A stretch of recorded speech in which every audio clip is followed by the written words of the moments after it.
Hi class, we're Photo Voice Group 5 and our names are Emelyn, Daniel, and Robert. Today we will be presenting photos that represent assets and issues that we've decided to focus on as lingual students and why those photos represent what's important to us and the patterns that we see.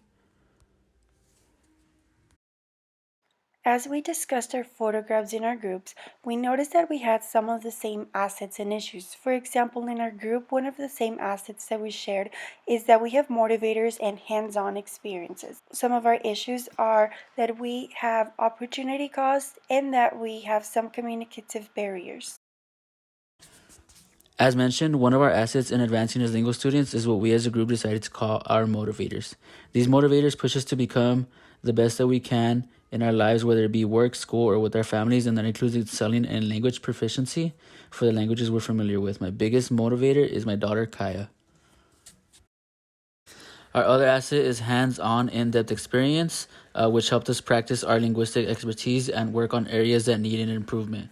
For me, working in an elementary taught me what sort of language to use with young children and helped me acknowledge the necessity for a different approach when it came to my autistic students in their sign class as well as their inclusion classroom.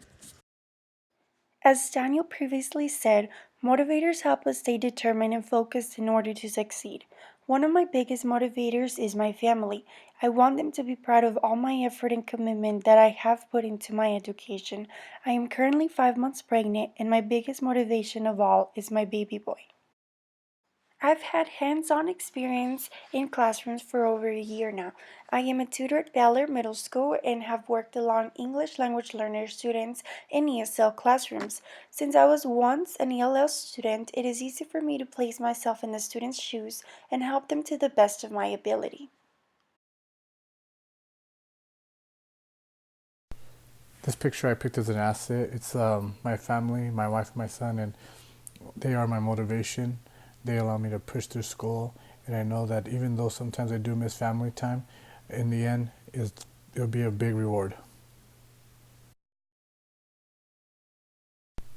I picked this picture as an asset because it allowed me to explore my side of my Hispanic side and allowed me to engage and interact with some of my fellow classmates.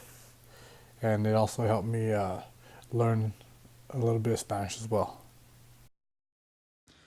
One of the issues we focused on was opportunity cost. While taking this photo for closing a fully loaded sale and adding to my commissions for the month, I had to do so at the expense of spending time with my family and sacrificing what could have been additional study time. These opportunity costs are not in vain, but they are felt and take their toll on a variety of things, including schoolwork. Communication barriers is perhaps one of the biggest linguistic issues I've run into. Having a mother-in-law that speaks primarily Spanish but is a sole babysitter of my child is a prime example as we struggle to communicate in a variety of languages. Whether it's English, Spanish, verbal, or through text, it leaves the door open for miscommunication and confusion. This picture shows a journal entry I wrote as a freshman in high school.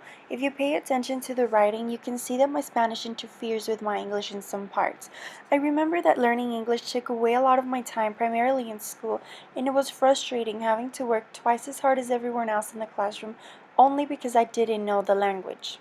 In fifth grade, I had a huge communication barrier with my teacher. She only spoke to us in English, and I didn't know much of it at the time, so most of the time I didn't know what was going on in class.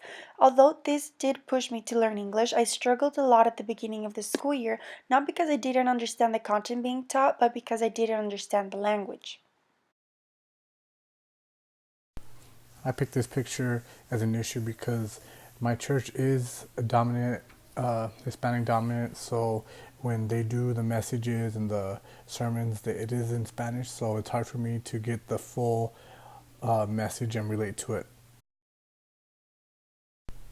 This picture right here I picked as an issue because as learning goes, I do like to have a hard copy of the book in my hand, and say if it's on the computer, sometimes I don't learn as good. I like to highlight key terms and definitions within the pages, so that's what helps me. This concludes our presentation. Thank you all for listening to our assets and issues that we discussed involving our motivations, such as our families, our hands-on experiences we have had in classrooms, our communication struggles that we have dealt with in the past, and the sacrifices that we share.